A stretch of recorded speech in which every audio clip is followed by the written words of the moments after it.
Assalamualaikum warahmatullahi wabarakatuh. Kita lanjutkan kajian kita ini dalam risalah berjudul Timor Timur, Dahulu, Kini, dan Esok. Sebuah tinjauan dari aspek profetik dan teologik diuraikan oleh Simon Aliasir dalam serial Kristologi Qur'ani. Saudara-saudara para pemirsa channel Kreweng Aji yang berbahagia, Assalamualaikum warahmatullahi wabarakatuh.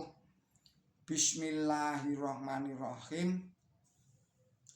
Jadi lebih dari 400 tahun saudara-saudara kita itu dijajah oleh Portugis di Timor Timur. Kita sekarang masih dapat menatap wajah dan melihat karakteristik kolonialis Eropa yang benar-benar Kristianis, karena sisa-sisanya masih kuat mengakar. Pastor-pastor digaji, mereka dijadikan pamong kolonial. Gereja dan umat dibiayai oleh pemerintah kolonial Portugal. Setelah integrasi, semua fasilitas itu tidak mereka dapatkan dari pemerintah Republik Indonesia. Maka mereka memilih tunduk kepada Portugal secara politis. Secara religius mereka berurusan langsung dengan Vatikan. Meski telah hampir 20 tahun berintegrasi, tetapi gereja Katolik di sana tidak bernaung di bawah Konferensi Wali-Wali Gereja di Indonesia atau KWI, Organisasi Induk Gereja Roma Katolik di Indonesia. Maka Uskup Timor Timur seringkali bersuara sumbang.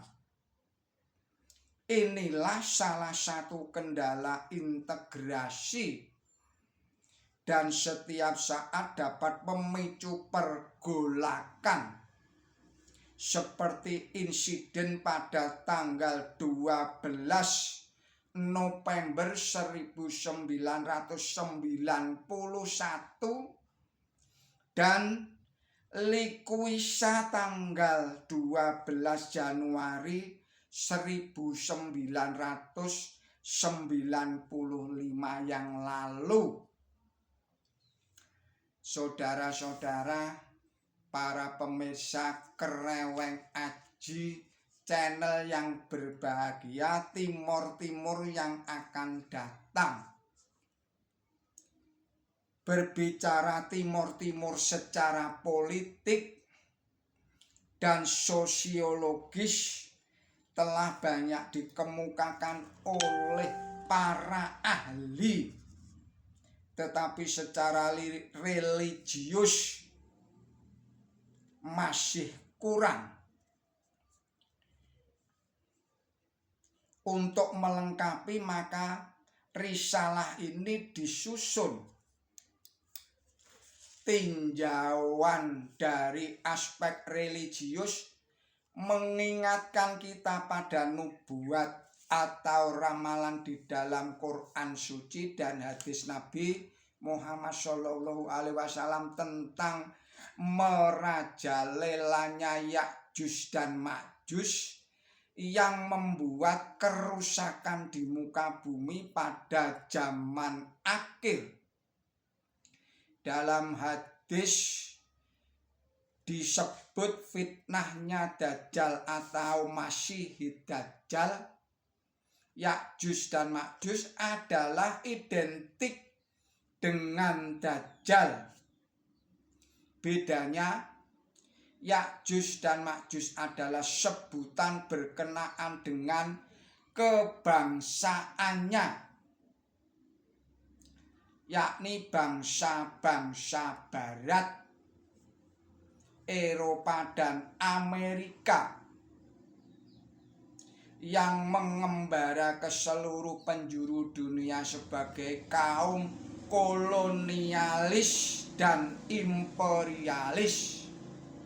Sedangkan Dajjal adalah sebutan yang berkenaan dengan agamanya, yakni Kristen, yang ajaran pokoknya adalah Allah memungut seorang putra.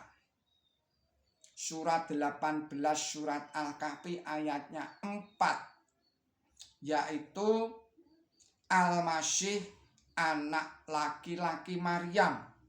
Surat 9 surat At-Taubah ayatnya 30. Lebih dari itu, menurut mereka Al-Masih adalah Allah atau Tuhan. Surat Al-Maidah ayatnya 72, yang dengan demikian Allah menjadi yang ketiga dari tiga. Surat Al-Maidah ayatnya 73. Tempat munculnya Dajjal menurut Nabi suci Muhammad SAW adalah di timur, tetapi asalnya seperti diceritakan oleh Tamim Dari adalah dari barat, berada di sebuah pulau yang kira-kira sebulan mengarungi lautan dari Timur Tengah. Ini menunjukkan negara British atau Inggris. Secara geografis, Indonesia berada di sebelah timur Jazirah Arab. Yang jelas Indonesia termasuk wilayah timur jauh. Maka dapat disimpulkan bahwa fitnahnya Dajjal pada akhir zaman itu dialami oleh bangsa-bangsa Asia, termasuk Indonesia.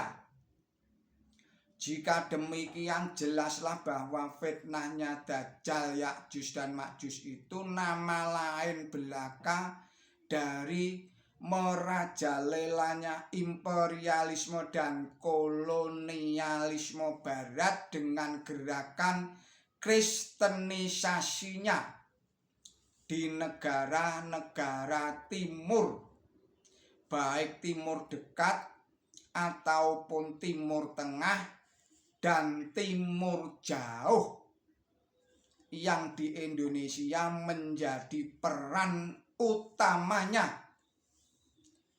Nah, sekarang persoalannya menjadi jelas. Solusinya adalah back to basic.